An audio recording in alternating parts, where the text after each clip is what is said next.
agree with it, and he's wrong on many points. He's correct that he was one of the ones who he says referred. They sent a letter.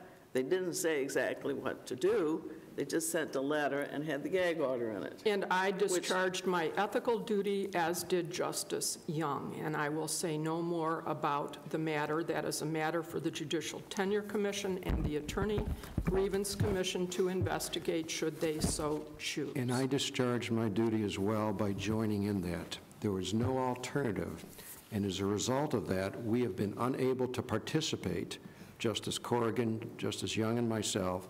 We have been unable to participate in conferences for two reasons. One, Justice Weaver has flagrantly, perhaps the most flagrant breach in the history of this court, breached the rules of confidentiality, and she promises to do it again by revealing interim positions of justices on their votes in conference, as well as their attitudes spoken in those conferences.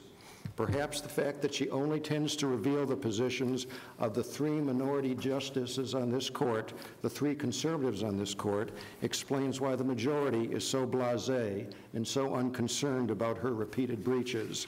I do not wish, and I think my colleagues feel the same way, I do not wish to put myself in a position by which Justice Weaver can continue to abuse the deliberative process and also to take out of context, by virtue of doing that, statements of other justices made in this process.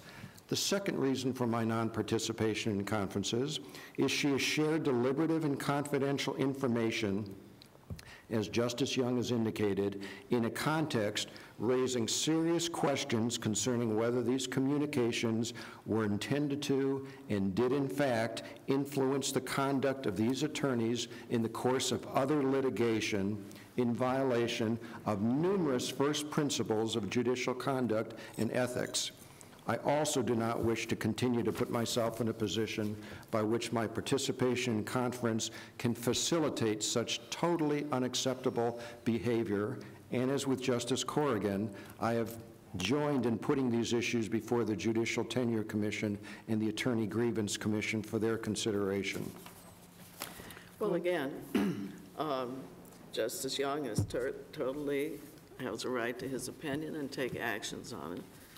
I'm grateful that he has revealed something I didn't reveal, that they are not attending our sessions on our opinions and commissioner reports and cases.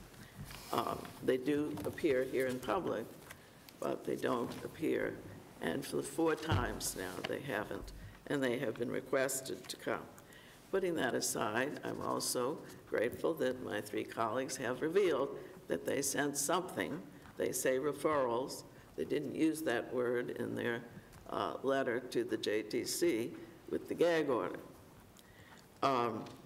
As a matter of fact, I think it's pretty clear, because I'm the one who, having had look at the gag order again, which I had clearly said was unconstitutional, and I will add that it's also in conflict with our Code of Judicial Conduct, because our Code of Judicial Conduct says that a judge should abstain from public comment about a pending or impending procedure in any court, and should require similar abstention on the part of court personnel subject to the judge's discretion and control. This subsection does not prohibit a judge from making public statements in the course of official duties or from explaining for public information the procedures of the court or the judge's holdings or action. Now, if you look up in the definition of abstain, it says to hold back voluntarily, especially regarding something improper, such as smoking, health, or something improper. Now, you'll note that code, which no one will dispute that we are governed by, it is not an eternal demand, and nor is it a total demand. It says abstain. It's voluntary. What happened here is that the then majority of 4 with their adoption during an unrelated court conference without public notice or opportunity for public. 3 years ago, it was December 6th, 2006. Illustrated the majority affords increasing advancement of a policy of greater secrecy and less accountability, a policy that wrongly cast a cloak of secrecy around the operations, a bigger cloak of secrecy around the operations of the Supreme Court. So that is, and so my contention is it's in conflict, and back in 2006, it was suppressing my dissent, which I absolutely had a right to, and they did enforce it, and they did suppress it for 15 days. Now, it's a matter of the Code of Judicial Ethics. Notice the code, our canons of judicial ethics, 3A6, I just read to you. It says abstain, and a judge is not permitted for talking about, and abstain means voluntarily. Now, Justice Corrigan said, well, never in the past has any judge ever spoken about this in Michigan. Justice Black did, among others. And in fact, if you look at my other writings, you'll see that it's happened other times.